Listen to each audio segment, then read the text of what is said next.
On est de retour ici sur ce plateau Grand Scène pour cette 5e édition évidemment de Ciné-Comédie. Plein d'émotions évidemment avec les nombreux artistes et intervenants qui se sont succédés. Et on va terminer, comment dire en anglais, last but not least, par José, un homme qui vit ici, chez nous, dans la région, du côté de Tourcoing, entre guillemets. Qui est un orfèvre aussi de l'audiovisuel, du cinéma. Il est directeur de Pictanovo, c'est Godefroy Budicic. Voilà, qui était avec nous. On va s'installer tranquillement. On parle de Pictanovo, je disais, les orfèvres du cinéma, parce que vous êtes vous êtes basé à Tourcoing, sur la Pleine Image, près de la Pleine Image, et vous êtes une boîte qui fait de la vidéo, mais qui fait pas que de la vidéo, qui fait du cinéma aussi. On fait cinéma audiovisuel. C'est ça notre cœur de métier. Et on accompagne l'ensemble des projets qui constituent cela. Donc ça va de séries télévisées comme HPI, qui peut être aussi une forme de comédie, mais pas cinématographique, à des choses comme des polars qui sont un peu plus éloignés, les petits meurtres d'Agatha Christie notamment, que certains de vos auditeurs ont dû déjà découvrir à la télévision, et du cinéma, donc avec des premières œuvres, parce que nous sommes extrêmement mobilisés sur l'émergence des talents. Et cette émergence, on l'a dans le cadre du partenariat avec Ciné-Comédie, sur cet accompagnement à l'émergence de talents et le développement de l'écriture et de l'art à l'écriture de la comédie, qui est extrêmement importante pour nous. Et j'en veux pour preuve, encore récemment cette année, Les Pires de Lisa Coca et Roman Guéret, qui est leur premier film qui a remporté le prix Un certain regard au Festival de Cannes. Et puis plus récemment, Alice Diop, peut-être que vous en avez entendu parler, Saint-Omer, qui a été aidée en écriture ici dans la région Hauts-de-France, et qui a été aidée en production, parce que ça a été tourné quasiment intégralement en région Hauts-de-France, et qui a remporté le Lion d'Argent à Venise, et qui représentera la France. Donc un peu de la région représentera la France dans la compétition pour la présélection aux Oscars 2023. Alors quand on vous écoute, Godefroy, on se dit quand même, les Hauts-de-France, je ne parle pas que du Nord-Pas-de-Calais, les Hauts-de-France, c'est une terre de cinéma, c'est une terre de tournage. C'est une terre de tournage, c'est plus de 1000 jours de tournage en fiction chaque année. Donc c'est important, et effectivement nous sommes basés à Tourcoing comme vous l'indiquez, donc grand nord de la région, mais nous travaillons sur l'ensemble du territoire, vraiment les 5 départements. Ça va de l'extrême sud, Senlis, en passant par Beauvais, en passant par Rennes, et donc nous avons mis en place un maillage territorial avec l'accueil de tournage, un réseau qui s'appelle Film Friendly, avec lesquels nous avons des interlocuteurs et des relais et des ambassadeurs pour accueillir l'ensemble des tournages sur le territoire régional. Mais alors, qu'est-ce qui plaît dans le Nord? Au-delà de la chaleur des gens du Nord, qu'est-ce qui plaît pour les réalisateurs? Déjà, la chaleur des gens du Nord. C'est pas rien. Au-delà, c'est pas rien. On a eu quelques gouttes de pluie récemment, mais ça faisait fort longtemps qu'on n'en avait pas eu. C'est vrai. Et après, c'est la diversité des décors. C'est 1200 décors dans la région. Donc, une grande côte, des bâtiments industriels, des bâtiments plus architecturaux comme les châteaux dans le sud de la région, Chantilly, Compiègne. Peut-être que vos auditeurs ont pu apercevoir ou voir le film Illusion perdue de Xavier Giannoli, qui a remporté 7 Césars cette année et qui a été tourné en partie dans notre région. On a également de nombreux tournages de cinéma. Donc on a vraiment une palette qui est extrêmement riche. On n'a pas la Tour Eiffel, on n'a pas certaines choses, mais bientôt peut-être on aura un studio qui nous permettra de recréer la Tour Eiffel virtuellement. Soyons fous, et espérons-le.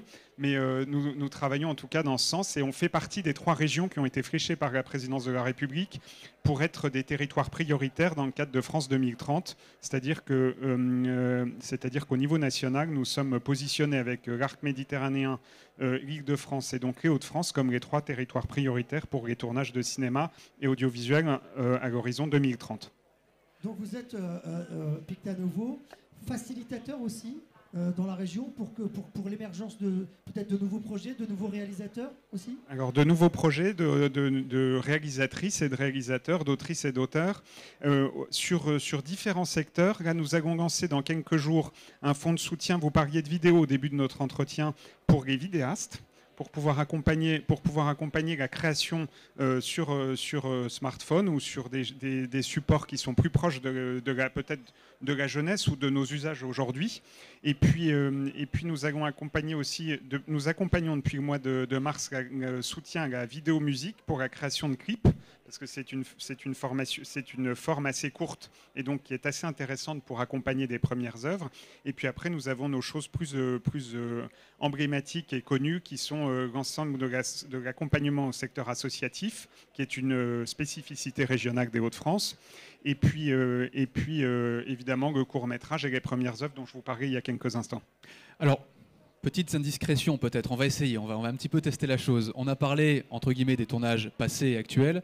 C'est quoi les prochains projets? Est-ce qu'on peut en citer quelques-uns peut-être? Des noms, Prochain César, ouais, les pronostics sont lancés, Godefroy. Alors... Est-ce que vous avez des pronostics, cher ami? Alors, prochain César, évidemment, des pronostics, il est un tout petit peu tôt, les sélections tombent. On a par exemple, j'ai pas parlé d'animation, mais on a 2 courts-métrages d'animation qui ont été soutenus, qui sont dans la pré-liste des Césars qui est tombée aujourd'hui, en court-métrage. On a un film que je vous invite à aller découvrir samedi matin, que nous avons coproduit à 11h, donc à l'UGC ici à Lille, qui s'appelle Le Petit Nicolas, et qui est un petit bijou vraiment, en plus d'être un petit Nicolas.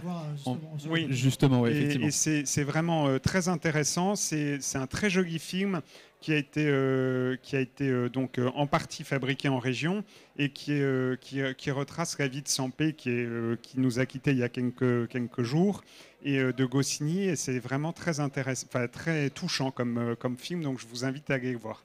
L'importance pour Pictanovo d'être partenaire de Ciné-Comédie, pourquoi s'afficher aux côtés de ce festival entre guillemets naissant, ça fait déjà 5 ans, ça prend de l'ampleur? Alors on est partenaire depuis le début. Oui, c'est quelque chose dans lequel on a beaucoup cru. La comédie, c'est fondamental. C'est très difficile à écrire.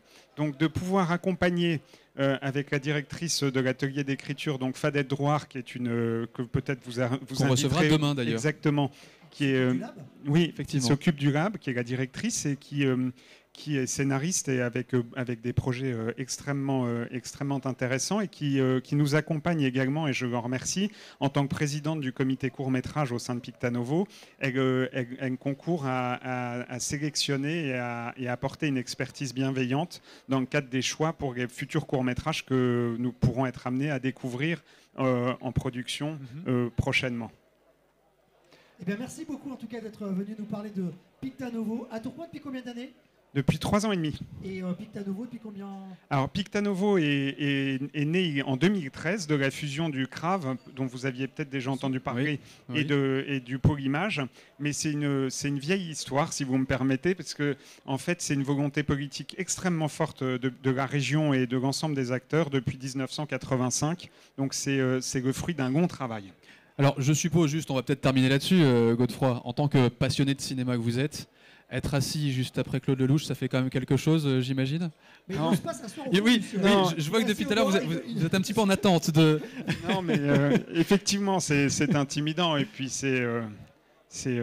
oui, c'est intimidant. Monsieur Cinéma français. C'est Monsieur Cinéma, et puis c'est une trajectoire exceptionnelle. Et puis c'est un réalisateur qui nous a bercé avec l'ensemble de ces films, donc c'est très intimidant. Au même titre que tous les invités qu'on a reçus aujourd'hui, un grand merci, c'était un vrai plaisir de vous avoir ici sur le plateau. Merci à vous pour votre invitation, et à très bientôt. Et à très bientôt, et bon festival à vous. Merci, et samedi matin, le Petit Nicolas. On y sera. On y sera effectivement. On peut faire juste un petit récap sur ce qu'on va retrouver potentiellement demain, ici même, José, à Grand-Seine. Alors demain, ici à Grand-Seine, on aura...